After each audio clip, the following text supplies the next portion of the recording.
ನಮಸ್ಕಾರ ಸ್ನೇಹಿತರೆ, welcome back to cinema talk. ಸ್ಯಾಂಡಲ್ವುಡ್ನಲ್ಲಿ ಈಗ ಎಲ್ಲರ ಬಾಯಲ್ಲೂ ಒಂದೇ ನಂಬರ್, ಅದು 45. ಶಿವಣ್ಣ, ಉಪ್ಪಿ, ರಾಜ್ಬಿ ಶೆಟ್ಟಿ 3 ಜನ ಲಿಜೆಂಡ್ಸ್ ಒಟ್ಟಿಗೆ ಬರ್ತಿದ್ದಾರೆ ಸ್ಕ್ರೀನ್ ಮೇಲೆ ಅಂತ ಹೇಳಿದ್ರೆ ಯಾರು ತಾನೇ ನೋಡಲ್ಲ. ಆದರೆ ಈ ಟ್ರೇಲರ್ ಮತ್ತು ಪೋಸ್ಟರ್ಗಳಲ್ಲಿ ನೀವು ಸರಿಯಾಗಿ ಗಮನಿಸಿದ್ರೆ ಇದರಲ್ಲಿ ಒಂದು ಏನೋ ಟ್ವಿಸ್ಟ್ ಮತ್ತೆ ರಹಸ್ಯ ಅಡಗಿದೆ. ಇವತ್ತಿನ ವಿಡಿಯೋದಲ್ಲಿ 45 ಚಿತ್ರದ ಬಗ್ಗೆ ಆ ಹಿಡನ್ ಡೀಟೇಲ್ಸ್ ಏನು ಅಂತ ತಿಳ್ಕೊಂಬರೋಣ. ಹಾಗೆ ಗರುಡ ಪುರಾಣದ ಬಗ್ಗೆ ಕನೆಕ್ಷನ್ ಕೂಡ ಇದೆ, ಅದನ್ನು ಕೂಡ ತಿಳ್ಕೊಂಬರೋಣ ಬನ್ನಿ. ಮೊದಲನೇದಾಗಿ ಈ ಚಿತ್ರದ ಕತೆ ನಿಂತಿರೋದೆ ಕರ್ಮ ಮತ್ತು ವಿಧಿಯ ಮೇಲೆ. ಇಲ್ಲಿ 3 ಪ್ರಮುಖ ಪಾತ್ರಗಳಿವೆ. ಒಂದು ಕಡೆ ರಾಜ್ಬಿ ಶೆಟ್ಟಿ, ಇವರು ಒಬ್ಬ ಸಾಮಾನ್ಯ ವ್ಯಕ್ತಿಯಾಗಿ ಅಥವಾ ತಾನು ಮಾಡಿದ ತಪ್ಪಿಗೆ ಶಿಕ್ಷೆ ಅನುಭವಿಸುತ್ತಿರೋ ಅಮಾಯಕ ಜೀವವಾಗಿ. ಇನ್ನೊಂದು ಕಡೆ ರಿಯಲ್ ಸ್ಟಾರ್ ಉಪೇಂದ್ರ.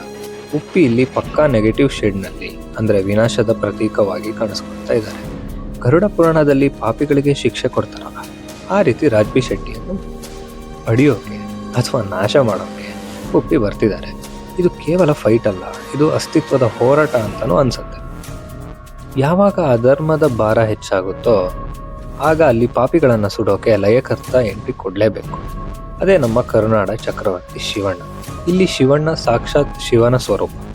ಒಂದು ಕಡೆ ಉಪ್ಪಿ ವಿನಾಶ ಮಾಡೋಕೆ ಬಂದರೆ, ಇನ್ನೊಂದು ಕಡೆ ಶಿವಣ್ಣ ರಕ್ಷಕನಾಗಿ ರಾಜ್ಬಿ ಶೆಟ್ಟಿಗೆ ಕಾವಲಾಗಿ ನಿಲ್ತಾರೆ. ಶಿವಣ್ಣನ ಕ್ಯಾರೆಕ್ಟರ್ ಬರೀ ರೌಡಿಸಮ್ ಅಲ್ಲ, ಅದರಲ್ಲಿ ಒಂದು ಡಿವೈನ್ ಎನರ್ಜಿ ಕೂಡ ಇದೆ ಅಂತ ಈ ಟ್ರೇಲರ್ ನೋಡಿದ್ರೆ ಅನ್ಸತ್ತೆ.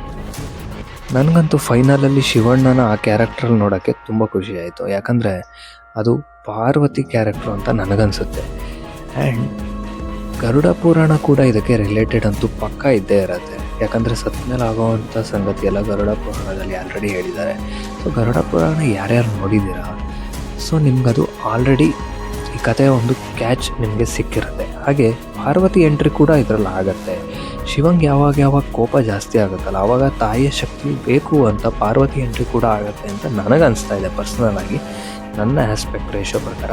ಹಾಗೆ ಇಲ್ಲಿ ಉಪೇಂದ್ರ ಅವರು ಯಮನ ಕ್ಯಾರೆಕ್ಟರ್ ಕೂಡ ಮಾಡಿದ್ದಾರೆ. ಸೊ ಅವ್ರದ್ದು ಒಂದು ಅಥೆಂಟಿಕ್ ಫ್ಯಾನ್ ಬೇಸ್ ಏನಿದೆ, ಸೊ ಅವರ ಒಂದು ರಾಜಕೀಯ ಏನಿದೆ ಅದಿಲ್ಲಿ ಪಕ್ಕ ಕಂಡೇ ಕಾಣುತ್ತೆ ಅಂತ ನನಗನ್ಸುತ್ತೆ. ಸೊ ಫೈನಲ್ ಆಗಿ ಅರ್ಜುನ್ ಜನ್ಯ ಅವರು ಹಿಟ್ ಆಗ್ತಾರಾ ಇಲ್ಲ ಫ್ಲಾಪ್ ಆಗ್ತಾರಾ ಅಂತ ನೋಡೋಣ. ವಿಡಿಯೋ ಇಷ್ಟ ಆದರೆ ಲೈಕ್ ಮಾಡಿ, ಶೇರ್ ಮಾಡಿ, ಹಾಗೆ ಸಬ್ಸ್ಕ್ರೈಬ್.